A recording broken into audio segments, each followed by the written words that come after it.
नमस्कार जी। हम लाइव हैं अभी पाली गांव में बैठे हैं और मुद्दा है जो कचरा डाल रहे हैं नगर निगम वाले। हम लोग सब लोग परेशान हुए। कल 3 बजे के करीब हमें खबर आई कि भाई गुड़गांव नगर निगम वाले जो हैं, फरीदाबाद नगर निगम की जो गाड़ी हैं, करीबन 10-15 गाड़ी ज़बरदस्ती फरीदाबाद के जो पाली गांव है, पाली गांव के जो पहाड़ है, अरावली जिसको क्षेत्र बोलते हैं, उसमें ज़बरदस्ती कचरा डालते मिले हैं। तो हमारी जो यहाँ के जो युवा साथी है पाली गांव के, वो वहाँ गए हैं। उन्होंने देखा तो वहाँ पे गुड़गांव नगर निगम वालों ने पुलिस बुला रखी है और पुलिस वाले मना कर रहे हैं उनको कि भाई अगर कोई वीडियो बनाएगा या कोई यहाँ पे आएगा तो उसके खिलाफ केस दर्ज कर दिया जाएगा, जो कि हमें थोड़ा गलत लगा और उसके ऊपर फिर हमने कुछ एक्शन लिया। उस एक्शन में जो हमने जो काम करे वो है कि एक तो सब सारे जो पुलिस डिपार्टमेंट है उनको हमने फ़ोन किया, एसएचओ को, चौकी इंचार्ज को, कमिश्नर साहब को, और उनको हमने जो लीगल इसकी जो फॉर्मेलिटीज़ हैं वो सब बताई हैं। तो उसके बाद थोड़ी हलचल हुई है। अब हलचल आज ये हुई है कि अभी कुछ देर पहले 3-4 बजे के करीब हमारे पास कमिश्नर, एडिशनल कमिश्नर और जो डीटीपी हैं यहाँ के फरीदाबाद के नगर निगम के, उनका फ़ोन आया और उन्होंने बोला कि आपकी जो जो कल आपकी डॉक्यूमेंटेशन हमने देखी है या जो आपके पास डॉक्यूमेंट्स हैं, जो आपकी रिक्वेस्ट आई है, उसको देखते हुए हम ये स्टॉप करवा रहे हैं। और इस स्टॉप करवाने के लिए मतलब हमने एक मीटिंग बुलाई है यहाँ पे। तत्काल हमारी एक मीटिंग हुई है और उसके बेस पे हमने डिसीजन लिया कि इसको हम नहीं करेंगे। तो उस पे आऊँगा मैं, बट इससे पहले इसका बैकग्राउंड बताऊँगा कि क्या हुआ, क्या है ये मुद्दा, क्या है। बहुत सारे भाइयों को हमारे पता भी है कि पाली का जो पहाड़ है, ये 1992 में एक नगर निगम ने एक इंटरनल एक नोटिस निकाला कि भाई पाली जो गांव है उसको हम नगर निगम में लेंगे।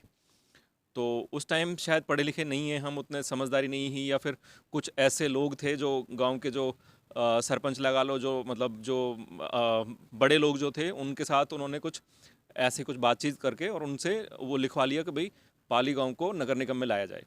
लेकिन ये जो खबर कुछ दिन बाद जब लोगों ने पता लगी तो उन्होंने विरोध करना चालू कर दिया। अब जब तक वो विरोध करते तो 2 महीने बाद ही नगर निगम की ओर से दूसरा एक ऑर्डर आया कि पाली गांव नगर निगम में लेने के लिए लेने लायक नहीं है। हाँ जी। अब पहले भागेंद्र जी बताएंगे उसका जो केस का जो पूरी हिस्ट्री है वो बताएंगे। भागेंद्र, इन शॉर्ट सारा आप बताइए प्लीज़। इसके बारे में सबसे पहले मैं आपको शुरू से बताना चाहूँगा। सबसे पहले एमसी मेहता ने जो रिट डाली थी, एमसी मेहता ने 1987 89 में उनका वो आया सुप्रीम 87 कोर्ट। 87 हाँ, सुप्रीम कोर्ट की जजमेंट आई कि ये जो अलग अलग जगह पे क्रैशर जोन लगाए हुए हैं जो कि पॉल्यूशन करके लोगों को टीबी का और बहुत गंदी गंदी बीमारियों का शिकार कर रहे हैं। तो इसलिए एमसी मेहता जी ने एक रिट डाली और ऑनरेबल सुप्रीम कोर्ट ने उस पर एक जजमेंट दिया कि ये अलग अलग जो छोटे क्रैशर हैं इनको सबको पॉपुलेशन से दूर कहीं एक अलग बड़ा जोन बना के, जिसमें कि जिसको सारी फॉर्मेलिटीज़ है और जो प्रिकॉशंस गवर्नमेंट को लेनी चाहिए वो सब लेते हुए एक अलग जोन बनाया जाए, जिससे कि लोगों को बीमारियों से और इनके जो क्रैशर जोन से होने वाली हानियाँ हैं उनसे बचाया जा सके। तो अब उसके लिए गवर्नमेंट को ज़मीन चाहिए। गवर्नमेंट की ज़मीन गवर्नमेंट की नज़र हमेशा गांवों की जो सामलात की ज़मीनें होती है या लोगों की पंचायत की ज़मीन होती है उन पे हमेशा नज़र बनी रही है शुरू से ही। इसका मैं आपको एग्जांपल दूंगा। उसके बाद इन्होंने क्या किया, नगर निगम ने और हरियाणा गवर्नमेंट ने, इन्होंने देखा कि पाली के पास बहुत बड़ा रकबा है और ये रकबा यूं ही पड़ा है और पाली गांव के लोग शॉर्ट बहुत में। बहुत भोले भाले हैं और बड़े वो हैं, वो इतने ज़्यादा लीगलिटी को समझते नहीं है। तो इन्होंने पाली गांव की ज़मीन देखी। उसके बाद इन्होंने बड़े प्लानिंग से ये काम किया कि पाली गांव की ज़मीन को ग्रैब करने की नीयत से एक नोटिफिकेशन इशू किया एमसीएफ ने कि भाई पाली गांव को हम नगर निगम में ले रहे हैं। और नगर निगम में लेने के बाद ये एक एमसीएफ ने फिर नगर निगम में लेने के बाद उसकी जो देसामलात ज़मीन है वो नगर निगम के नाम उतार के फिर कुछ महीनों बाद ही उस 2-3 महीने बाद ही दो एक तीन नया ऑर्डर महीने आएगा। बाद ही एक नई नोटिफिकेशन जारी करके कि भाई नई नई गांव को हम अब नहीं ले रहे और ज़मीन को नगर निगम में रख लिया। तो ये एक तरह से पाली गांव की ये ज़मीन धोखा को, था एक तरह पाली से। और मोहब्बताबाद इन दोनों गांव की ज़मीन के साथ हड़पने के लिए गांव के साथ धोखाधड़ी करके वो ज़मीन लेके और उसमें ज़बरदस्ती एक क्रैशर जोन इस्टेब्लिश कर दिया, जो कि जिसका गवर्नमेंट ने गांव को ना कोई मुआवजा दिया और ना ही गांव के लोगों को इस पर सुनवाई हुई। और आज भी वो सबको पता ही है कि आज की डेट में भी गांव में कितनी बीमारियां हैं, इस क्रैशर जोन की क्या देन है सबको पता है, कितना पॉल्यूशन गांव के लोग आज भी झेल रहे हैं। अब उसके बाद हमने इसके इसके लिए ऑनरेबल हाई कोर्ट में एक रिट फाइल करी 1992 में, जो कि हमारे गांव के सरपंच थे उस टाइम महेंद्र पार्षद जी, उन्होंने एक रिट फाइल की जो उन्होंने 3-4 लोग थे, मैं नाम भी बता दूं क्योंकि ज़रूरी है कि आने वाले जो हमसे जो नए भाई हैं उनको ये भी नहीं पता कि केस क्या है। अभी हम जब पंचायत वगैरह में जाते हैं तो बहुत सारे लोग हमसे ये पूछते हैं कि केस क्या है भाई, हमें केस का ही ना पता कि हमारा पहाड़ कहाँ है और उसके कितने पैसा मिल गया, वो पैसा किसके पास गए। तो मुद्दा ये है कि उस टाइम जब 1992 में जब ऐसा हुआ कि भाई नगर निगम ने एक बार तो हमारा पहाड़ ले लिया, पूरी गांव और पहाड़, और फिर 2 महीने बाद कह दी कि पहाड़ पहाड़ हमारा और गांव तारा। तो इससे हमारे गांव में खफा तो होने ही है लोग, और पैसा भी ना दिए, पहाड़ भी ले लिया, ज़मीन भी ले ली, तो नाजायज़ एक हमारे साथ धोखा हमारे साथ किया। तो उसके लिए एक कमेटी बनाई जिसमें चाचा महेंद्र पार्षद जो है वो उन्होंने लीड किया। उसके बाद बाबा धन्नू पंडित जी हैं, वो हैं, एक चाचा राज सिंह हैं, और एक और जेंटलमैन है, कौन है, जयकरण नंबरदार जी। हाँ, तो इन 4 लोगों के नाम से एक रिट लगी चंडीगढ़ हाई कोर्ट में, और वो केस आज भी चल रहा है। फिर 2004 में भी एक केस लगा। 2 रिट फाइल की गई थी, एक राज सिंह जी के नाम से और एक जयकरण जी के नाम से, जो कि दोनों अभी भी हमारी ऑनरेबल हाई कोर्ट में विचाराधीन है। और हमारा जो ये केस है ये ऑनरेबल हाई कोर्ट ने इसलिए सैनिडाई कर दिया था। सैनिडाई का मतलब होता है कुछ दिन के लिए सुला दिया था कि एक 91 केस इकट्ठे होके एक रिट बनी थी, 314 नंबर है उसका, सूरज भाने नजर, कि जब मेन मुद्दे का डिसीजन आ जाएगा तब पाली गांव के, क्योंकि हमारा गांव का जो केस है सबसे यूनिक केस है कि गांव नगर निगम से बाहर है और ज़मीन नगर निगम ने हड़प रखी है। ये 91 में भी जो मैं बता देता हूँ, क्योंकि बहुत सारे लोगों के मन में डाउट रहते हैं। जब ये हाई कोर्ट में हम केस लड़ते हैं तो उसमें पता लगता है कि ऐसे नगर निगम हरियाणा की, अगर पूरे हरियाणा की बात करें, पंजाब की बात करें, तो ऐसा 91 केस है, 91 केसेस हैं, जहाँ पे शहरों में जो नगर निगमों वाले जो ये बैठे ना भ्रष्टाचारी आदमी, ये ज़मीनों को हड़प लेते हैं गाँव वालों से, और फिर उनको देते दाते कुछ नहीं है, उनको भी पैसा वैसा खा के और अपने ये रफू चक्कर हो जाते हैं, और गाँव वाले वो पागलों की तरह इनके पीछे इसका एक ताज़ा उदाहरण देता हूँ। अभी भाकरी गांव में, हाँ। भाकरी गांव की ज़मीन जो कि YMC ने ली है, ज़मीन भाकरी की है, भाकरी गांव के लोगों की है, और नगर निगम ने 55 करोड़ रुपए में बेची है वो, 56 करोड़ में, 56 करोड़ रुपए में, और पैसा नगर निगम खा लेगा। जब ये खत्म हो जाएगा फिर और गाँवों की बेचेंगे। खत्म ही हो गया वो। इसी नीयत से 24 गांव जो अभी लिए नगर निगम में, वो भी इसी नीयत से लिए है, क्योंकि उन गाँवों में इस टाइम फंड बड़े अच्छे हैं, तो वो गाँव सेक्टरों में गए हैं, NTPC हजार करोड़ रुपए पड़ा है उन गाँवों को, उनको खा के, और ये निकल लेंगे। तो नगर निगम क्या है, नगर निगम का मेन मकसद यही होता है, लोगों का शोषण करो, लोगों की जो ज़मीनें पड़ी हैं उनको खाओ और उनको यूज़ करके बेच के और निगम को चलाते रहो। सो अब मुद्दे की बात आती है कि इन्होंने हमारे भी जो जो पहाड़ है, हमारा इतने जो सुंदर जगह है, हमारी जो माता है जो हमारी अरावली, उसको भी उन्होंने एक कचरा घर ही समझ रखा है। तो अगर मैं आपको गिनवाऊं शुरू से, तो 2009-10 में इन्होंने बंदवाड़ी में वो गार्बेज यार्ड लगा दिया, उसमें भी बड़े अच्छे अच्छे सपने दिखाए, लोगों को गोवा तक भी घुमा दिया जो वहाँ के नंबरदार सरपंच लोग हैं। उससे भी पहले यहाँ पे 90 सबसे पहले नगर निगम, एक मिनट, क्रैशर हमारे यहाँ लगाए, उसके बाद सॉलिड वेस्ट मैनेजमेंट लगाया है, solid waste management, hazardous waste का एक ट्रीटमेंट लगाया, और उसके बाद बंदवाड़ी गार्बेज यार्ड लगा दिया। उसके बाद भी जब इन्होंने पहाड़ बना दिया, बंदवाड़ी गार्बेज यार्ड की हमें स्टोरी सुनाने की ज़रूरत नहीं है। उसके बाद 2013 में इनका दिमाग और चला कहीं कि पाली की जो इन्होंने जो ये हमारे साथ जो झगड़ा है इनका कि भाई ज़मीन ले रखी है, तो इसको इन्होंने अपने आप को इतना ताकतवर समझते हुए कि हमारी ज़मीन है, गांव वाले कुछ कर नहीं रहे हैं, केसों में जा नहीं पाते हैं, तो इन्होंने यहाँ पे भी करीबन 92 एकड़ में गार्बेज यार्ड बनाने की कोशिश करी। तो हमारे जो होराम मास्टर जी है उन्होंने झंडा उठाया, उनके पीछे हम भी लगे, और बहुत बड़ी पंचायत करी, 2013 में, 14 में भी हुई, 15 में भी हुई। तो तब इन्होंने सारे जो हमारी जो पंचायतें हैं, 12-15 जो गांव हैं हमारे, वो सब उठ के वहाँ पहुँचे, नगर निगम, सारे नेताओं ने हमारा साथ दिया, तो पार्षदों का साथ था, मेयर का साथ था उस टाइम, तो सब ने एक ऑर्डर भी पास किया कि नगर निगम आज के बाद ऐसी कोई भी बदतमीजी नहीं करेगी पहाड़ के साथ। उसके बाद फिर ये क्या होता है कि फिर वो नए वहाँ पे नए ऑफिसर आ जाते हैं, IAS IPS जो आते हैं, जो बड़े बड़े जो ऑफिसर आते हैं, वो अपने अलग उनका एक तरीका निकलता है कि अब दोबारा जो लोग हैं वो ठंडे पड़ गए होंगे, अब दोबारा डालो। तो 2017 में फिर उन्होंने वो बनाया स्लॉटर हाउस कि यहाँ पे 10-12 एकड़ स्लॉटर हाउस को दे दो। तो फिर हम चिल्लाए। अब 2019 में फिर एक बार इन्होंने बोला कि 92 एकड़ उसको दे दो CND वेस्ट को, कंस्ट्रक्शन एंड डिमोलिशन वेस्ट जो है गुड़गांव फरीदाबाद को, यहाँ पे अभी भी पीसेंगे। चल रहा है इनका। वो अभी भी चल रहा है 97 एकड़ का। अब फिलहाल में जो इन्होंने करा, जो कल परसों जो ये आया हमारे पास, पिछले सप्ताह कुछ एक इंसिडेंट हुआ है, वो भागेंद्र जी बताएंगे कि एक वकील इनके चैम्बर में आए, इनके नगर निगम के पटवारी साहब गलती से कुछ कागज़ लेने के लिए आ गए इनके पास, और उन्होंने बोला कि आपके गांव में हम वो बना रहे हैं, 100 एकड़ हमने ज़मीन पे वो तैयारी कर दी है। उसके बारे में मैं बताऊंगा। आप नगर निगम के एक अधिकारी आए और उन्होंने कहा कि भाई अब तो लगभग फाइनली हो गया है, भांकरी की तो लैंड जो है उसके 56 करोड़ हमने वो खरीद दिया सौदा उसको, और पाली की लैंड में लगभग 100 एकड़ में और लगभग पूरी फॉर्मेलिटीज़ कंप्लीट हो गई है, और अब वहाँ पे कचरा जो है वो स्टार्ट हो जाएगा।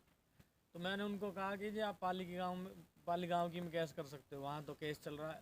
तो उसने भी जैसे ही गांव में भी कुछ लोग गुमराह हैं, वो भी यही चीज़ कहते हैं कोई केस वेस नहीं चल रहा, और ये तो है ही नहीं, केस तो कब का ख़त्म हो गया। खुद भी गुमराह और दूसरों को भी गुमराह कर रहे हैं। उसने भी यही कहा कि जी केस तो ख़त्म हुआ पड़ा, आपको तो पता ही नहीं है, डिसमिस हो चुका है। डिसमिस हुआ पड़ा है केस। तो मैंने कि भाई आपको कहाँ से न्यूज़ मिली है डिसमिस वाली?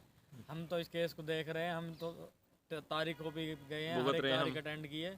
तो आप बोला जी आपको पता नहीं है, आप देखो।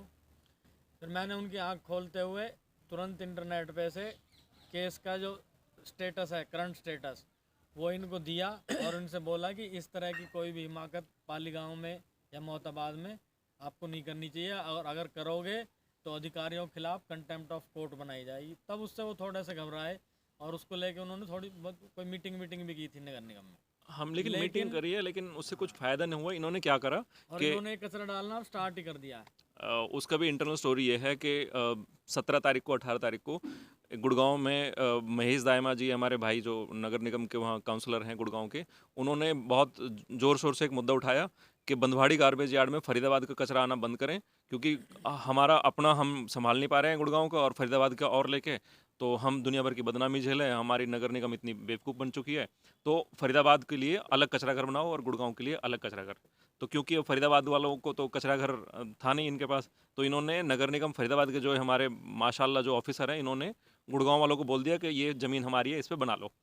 अब इन लोगों को, इतने ये भ्रष्ट लोग होते हैं कि जो केस चल रहा है हाई कोर्ट को, उसको भी इन्होंने इग्नोर कर दिया, और उसको इग्नोर करते हुए 17-18 तारीख को नगर निगम गुड़गांव के जो कमिश्नर साहब है, वो करीबन 20 लोगों को लेकर यहाँ पे सुबह सुबह राउंड मार गए, ज़मीन देख के गए। जबकि इसके बारे में हम नगर निगम के अगेंस्ट, जब इन्होंने स्लॉटर हाउस को और ये कंस्ट्रक्शन वेस्ट का चालू किया था, हर बार 4 पेजों का जिसमें कि केस होगा पूरा हवाला देते हुए ऑब्जेक्शन लगा चुके हैं। इनको सब चीज़ पता है, लेकिन ये लोग आंख मूंद के और ये ज़मीन को हड़पने की नीयत से भ्रष्टाचार में लिप्त होके ज़मीनों को हड़पने का पूरा प्रयास कर रहे हैं। वो क्यों करते हैं भागिंदर? मुझे जो लगता है ना सबसे बड़ी, कि वो गांव वालों की ओर देखते हैं कि ये गांव जो ऐसे हैं कि इनमें कोई बोलने वाला नहीं है, और जो बोलेगा उसको चुप करा दो, कोई नेता है नहीं यहाँ पे। ये कि हमारे गांव में जागरूकता की कमी है। करेक्ट। केवल कुछ लोग बोलते हैं, उसके बाद उन लोगों को किसी न किसी तरीके से मैनेज कर लेते हैं। लेकिन इस बार अब हम ऐसा कभी होने ही नहीं देंगे। ये आपने पहले भी देखा होगा, बूचड़ खाने के समय भी देखा होगा, खत्ता वाले मामले में भी देखा होगा। हमने एक बार इन्होंने टोल लगाने की भी कोशिश की थी, यहाँ टोल के लिए भी जमीन एक्वायर करने गए थे। उसके बाद हम चंडीगढ़ गए, वहाँ हम ऑब्जेक्शन दे के आए, जो वहाँ की DTP, वो भी रुक गया। तो जब भी हमने प्रयास किए हैं, ये हमेशा रुके हैं। तो इसके लिए हम सबको एकजुट होते हुए प्रयास करना चाहिए, और इसके लिए मैं अपनी राय दूंगा एज ए लीगल, जितना मुझे ज्ञान है, इसका एक ही परमानेंट समाधान है बस। और वो समाधान ये है कि ऑनरेबल हाई कोर्ट में जो हमारा केस चल रहा है, उस केस में एक स्टे एप्लीकेशन लगा के, और इस जो ज़मीन है हमारी पाली गांव की और मोहताबाद की, इस पे स्टे ले लिया जाए, जिससे कि नगर निगम की गंदी नज़र से ये परमानेंटली बच सके। तब तक हमारा केस विचाराधीन है। इसका यही एक परमानेंट सॉल्यूशन है, बिल्कुल, और कोई समाधान नहीं है।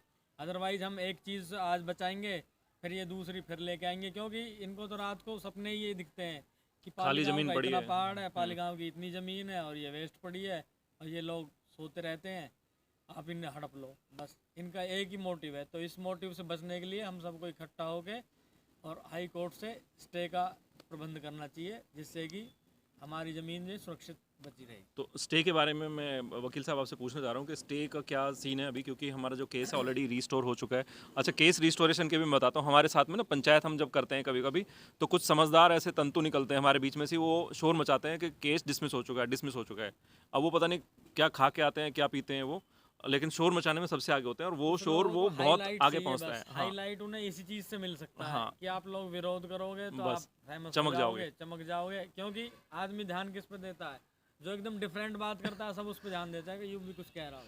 तो हुआ क्या है, मैं आपको बता दूं कि ये केस जो हमारा है 2019 में के एंड में हमारा जो केस सुन रहे थे हम लोग, तो हम जाते तो हैं नहीं हर बार, तो हमारे वकील हैं, और वकील ने जैसे हमें बताया, तो वो एक बार डिसमिस हुआ, क्योंकि जो जो टाइम था केस का वो 4 बजे 4:30 बजे के करीब वो लगाई, तो उसमें हमारा जो वकील है वो नहीं पहुंच पाया किसी कारण वजह से, तो वो डिसमिसल उसका दिखा दिया। लेकिन जब हमें दोबारा पता लगी 1 महीने बाद, तो हमने वो रिस्टोर करा दिया और उसके कागज हैं। नेक्स्ट डे ही करा दिया हमने। वो रिस्टोर हो गया। हाँ, और आज भी 302 नंबर पे हमारा केस लिस्ट हुआ पड़ा है, लेकिन इंटरनेट पे है वो सब ड्यू कुछ। टू कोरोना सुनवाइयाँ जो है फिजिकल हियरिंग नहीं हो रही हाई कोर्ट में, तो इसलिए पेंडिंग है। और इसी का मौके का फायदा इन्होंने उठाया कि भाई इसी कोरोना चल मौके रहा का है। फायदा उठाते हुए इन्होंने, क्योंकि पहले इन्होंने 2-4 प्रयास किए वो विफल हो गए। इन्होंने सोचा अब तो कोरोना, लोग वैसे ही इकट्ठा नहीं होंगे, नेता कोई कोर्ट बोल ना भी नहीं रहा। चल रहा, हाँ। और यहाँ की नेतागिरी भी कुछ हल्की पड़ रही है। तो इन्होंने सोचा कि इस टाइम मौका, तुम पंजा तुम मारो। करो पंजा मारो, अपने चुपचाप बना लो। तो देखो, अभी बहुत सारी चीज़ें हैं हमारे मन में जो हम बताना चाह रहे हैं जनता को, और ख़ास तौर पर अपने जो गाँव के जो भाई हैं उन लोगों को, जो युवा साथी हैं उनको बताना चाह रहे हैं, और उन लोगों को भी बताना चाह रहे हैं जो पीछे से उठ के शोर मचाते हैं कि कोई केस ना हो। केस है भाई, इंटरनेट जाओ, सर्च करो, थोड़ा दिमाग लगाओ तो आपको पता लगेगा। वो केस की किसी फाइल को हमने भी डाल कोई रखी भी है इंटरनेट डिटेल पे। चाहिए वो मेरे पास आके हाँ, उसको ले सकता है। उपलब्ध है वो हमेशा। उसको नंबर भी दे दिया जाएगा, वकील का भी नंबर दे दिया जाएगा, जिसको जैसे भी उसमें कोई जो भी योगदान कर सकता हो आए और करे। और अब जो सॉल्यूशन की अगर हम बात करें भागिंदर, तो मुझे जो लग रहा है, आपको भी शायद हम सेम पेज पे हैं, कि ये जो नगर निगम वाले ऑफिसर है ना, ये हमारी कमजोरियों का, हर कमजोरी का इनको पता होता है कि गांव में से कौन आवाज़ उठाएगा, कितने लोग इसके विरोध में हैं, कितने लोग तुम्हारे साथ हैं, क्या क्या कहाँ कहाँ कैसे कैसे हो रहा है। तो ये अपॉर्चुनिटी का फ़ायदा उठाते रहेंगे।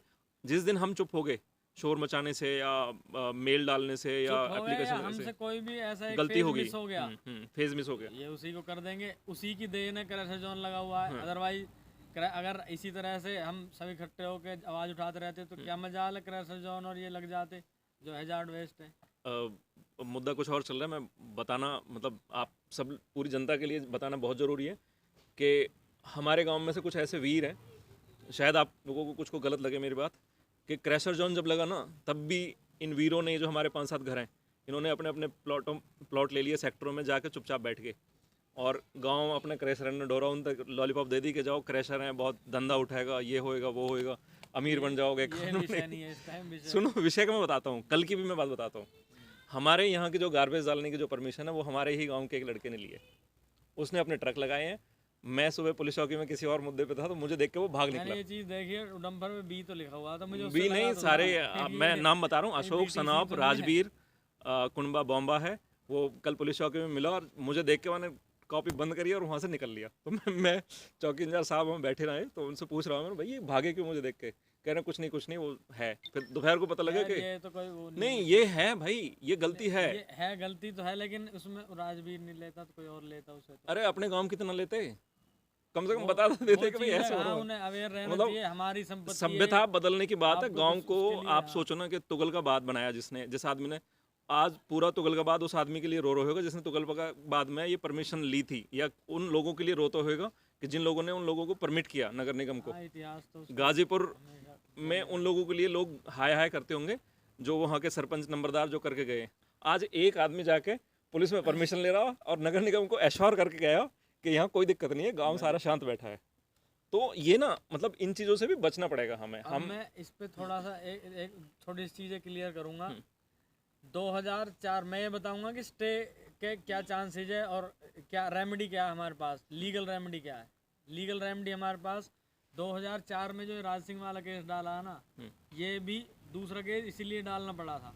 ओके। वो इसलिए डालना पड़ा कि यहाँ पे गवर्नमेंट ने क्या वो कर दी थी, बीएसएफ को देने वाले थे इस रकबे को, पाली वाला जो रकबा, तार फेंसिंग स्टार्ट कर दी थी। तो पार्षद जी ने बोला कि भाई ये तो इसे ले लेंगे। और ये डिफेंस का मामला, वैसे डिफेंस को एक बार ज़मीन चली गई तो फिर मिलेगी भी नहीं। फिर ये राज सिंह वाला केस डाला गया उस पर स्टे लेने के लिए, और उसके बाद उस पर स्टे हो गया। वो डिफेंस आज उसमें है, दिल्ली वाले रकबे में है, वो भाटी माइंस में आज भी। वो यहाँ से तब शिफ्ट हुई, तब हमने केस डाल के स्टे ले लिया, स्टे मिल गया था तो शिफ्ट हो गई है। हाँ, बाद में सुप्रीम कोर्ट वगैरह में आगे जाके पता नहीं वो क्या हुआ, उसका क्या नहीं हुआ, लेकिन केस हमारा आज भी विचाराधीन है। तो हमें उसमें स्टे लेना है, सबसे हमारा पहला मकसद स्टे लेना है। और जो भी एक्टिविटी हम कर सकते हैं मीडिया में। तो कल देखो, अब मैं मतलब वीडियो बहुत ज़्यादा लंबी हो जाएगी, तो मैं मुद्दे की बात करता हूँ कि एक तो सब लोगों को, जैसे कल हमारे सारे जो युवा साथी हैं, जो हमारे नेता हैं, जो हमारे लीडर्स हैं, यहाँ के जो आगे रहने वाले जो सरपंची पद के जो उम्मीदवार हैं, वो बहुत एग्रेशन में आके वो आगे आगे रहे, वो ऐसे ही बने रहे, हमारे लिए अच्छा है, सबके लिए अच्छा है, गाँव की भलाई है। दूसरा, हम लोग जैसे कुछ केसेस में हमने लाठी बरसा दी, नगर निगम के खिलाफत कर दी, वो मतलब हमारे लेवल के नहीं है, तो हमें करना भी नहीं है, और हमारी उसमें कोई इंटेंशन भी नहीं है किसी के साथ बदतमीजी करनी, लड़ाई झगड़े करने। तो इसका सबसे बढ़िया तरीका है कि लीगल, जो अगर नगर निगम लीगल खेल सकता है, तो हम भी समझदार हैं, हम भी इतने पढ़े लिखे हैं कि हम कोर्ट में जाके उनको चुप कर सकते हैं। तो सारे गाँव से, सारे इलाके से मेरी सिफारिश है, मेरी गुजारिश है कि एक तो लीगल में हमें बहुत स्ट्रांग होना है, और उसके लिए ऐसा नहीं कि हम 4 लोग जो मिलके ये जो भी कुछ करते रहेंगे वो सब होता रहेगा। हम सबको एक्टिव होना है, जिस भाई के कोई जो विचार हैं, किसी की कोई नॉलेज है, किसी को कोई अप्रोच है, राय है, वो हमें दें, प्लीज़ दें। और सबसे ज़्यादा ज़रूरत जो होती है कि हम जो लोग हैं यहाँ पे लोकल एडवोकेसी करते हैं 12 सेक्टर में, लेकिन हम भी चंडीगढ़ हाई कोर्ट के लिए वकील हायर करते हैं, जो कि फोकट में नहीं होता है। तो उसके लिए पैसों का इंतज़ाम करना बहुत ज़रूरी होता है। और मैं सबसे रिक्वेस्ट करूँगा कि इसको, अगर पहाड़ को अपने को बचाना है, बहुत कीमती एसेट है, हमारी प्रॉपर्टी है, अगर इसको बचाना है तो हमें स्टे लेने ही होंगे, इसके खिलाफ केस, गंभीर केस लड़ने ही होंगे, हमें हाई कोर्ट में जाना होगा, ऊंचे कोर्ट्स में भी जाना होगा, एनजीटी में भी जाना होगा, सुप्रीम कोर्ट में भी जाना होगा। तो वो उसके लिए तैयार रहें मेंटली, और अपने सभी लोगों को जोड़ कर रखें। दूसरा, जो ये केस के बारे में ना सबसे बड़ा दुख होता है कि भाई लोग जो गलत फहमियाँ पहुँचाते हैं। अभी 4 दिन पहले मैं किसी और पंचायत में, धौलियान की पंचायत में, तो मेरी ओर उंगली करके एक भाई साहब कहने लगे, ये 20 साल तो पैसा नहीं खा रहा। तो वो हमें कोई दिक्कत नहीं है, हम हो सकता है हम करोड़ों रुपए कमा रहे हों, ये पहाड़ बेच के खा रहे हों, लेकिन आप दूसरों को भ्रष्ट मत, दूसरों को, सबको एक लाइन में मत नहीं बोलते। जिसको कोई दिक्कत है वो मेरे से बात कर ले, मैं जो करोड़ रुपए कमा रहा हूँ उसमें कहना चाहूँगा, अगर आपकी नीयत साफ है, आप ढंग से काम कर रहे हो, वो सब लोगों को दिखता है। हाँ, नहीं, और हमें ठीक है, हमें पब्लिसिटी नहीं चाहिए, ना हमें इलेक्शन लड़ना। पब्लिसिटी की बात नहीं, मैं ये कह रहा हूँ कि रुको, मैं ये कहना चाह रहा हूँ कि हम लोग ना पथ भ्रष्ट ना हो, जो चीज़ जेन्युइन है, जो लेजिटिमेट है, उनको हम पहचाने।